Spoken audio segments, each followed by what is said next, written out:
Dear Srila Prabhupada, please accept my humble obeisances at your divine lotus feet. Krishna is our dearmost friend.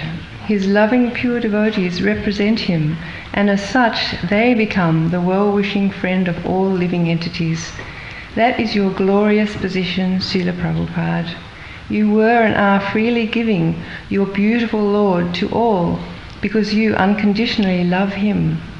You want his glories spread far and wide. Therefore you endured tremendous austerities while on this planet to ensure that Krishna's transcendental name and fame became available to all. Krishna's Aguru-centered hand led you to meet your exalted Guru Maharaj, His Divine Grace Srila Bhaktisiddhanta Saraswati Thakur. His instructions to spread Krishna consciousness to the Western world dominated all your activities and focus until you achieved his request with unprecedented success. Furthermore, you returned to India to establish beautiful temples in holy places and major cities in order to preach to your countrymen. In the course of this, you translated the pearls of Vedic knowledge to English and many other languages. You also inspired thousands of disciples to give their lives to Krishna. Now the thousands have increased to millions, yet who amongst us can repay your gifts? All glories to you eternally, my dear, merciful, spiritual Master. Though I cannot repay you, kindly allow me to always serve and understand both that I am Das Anudas and Nitya Svarup Krishna Das. Your tiny unworthy servant Ambika Dasi. I just wanted to say a couple of things as well. First of all, Mukunda Swami was talking this morning about how Srila Prabhupada became a charming host when he was a gracious host when he was feeding all the devotees.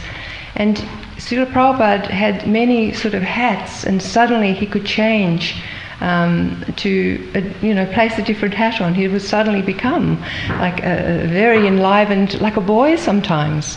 And he talked about his youth, but he was always very charming. And like when you read the Lilamrita, when he went to America, right from the start, he charmed people just by his beauty and by his movements, his activities, the love that came out of Srila Prabhupada. It was very charming.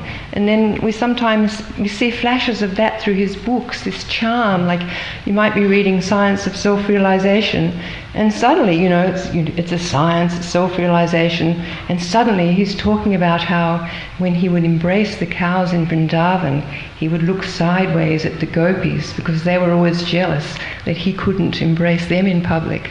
So infused through his books are these beautiful, charming accounts that attract people. Srila Prabhupada is still attracting people by his charm, wonderful charm, because obviously he's Krishna's very pure representative, and he has all those wonderful qualities of the pure devotees. I wanted to say that, and I also wanted to say that it's very wonderful. There are so many wonderful things happening in the world, but recently Gauranga Das sent a letter around about the devotees starting courses. You can now study Vaishnava. Srila Prabhupada used to say, "Where is the university that teaches we're not the body?" Because there was nothing in the whole world, and now there's universities teaching courses on Vaishnavism. You can become a PhD in Vaishnavism. So I was just thinking how happy Srila Prabhupada must be as this movement sort of expands and grows and changes. It's a very wonderful thing. And